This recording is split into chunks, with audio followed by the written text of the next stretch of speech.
Hello, welcome to Restore 2022. Today we're reading 1 Samuel chapters 13 and 14.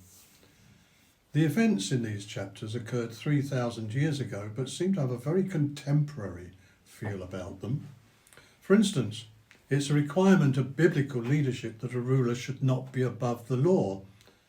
However, in chapter 13, Saul disobeyed God and forfeited his dynasty as a result.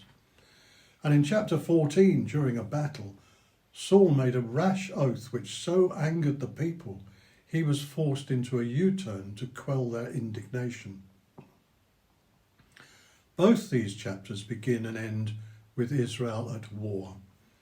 In fact, the whole of Saul's kingship will be spent leading out his armies in defence of Israel's territory. And later in chapter 31, we'll read that even when he died, it was on the battlefield that he died, repelling an invasion of Philistines.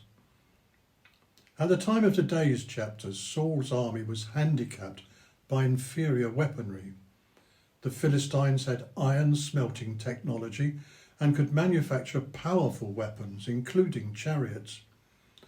At the same time, they imposed sanctions on Israel, denying them the use of the same technology and monopolizing the markets.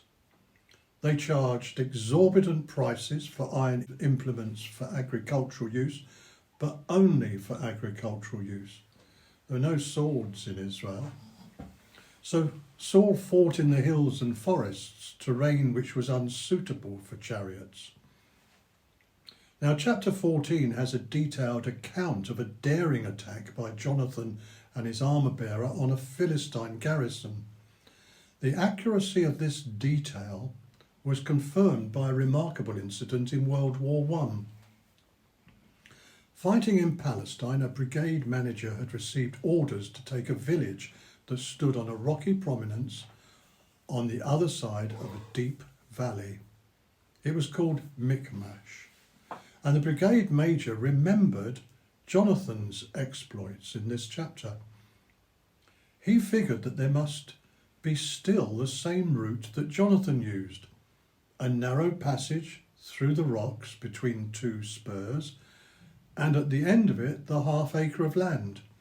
He sent out patrols who confirmed the accuracy of the detail, and so, using the same route Jonathan had taken, the village was taken then. Jonathan himself, of course, was only accompanied by his armour-bearer, but armed by his faith that God can save, whether by many or by few. And it seems God did assist with a trembling that sounds very much like a mini earthquake. The rest of Saul's army pursued the fleeing enemy. So Saul's sovereignty was established, but was spent throughout his life in a relentless defence of Israel from invasions that came from all points of the compass, north, south, east and west.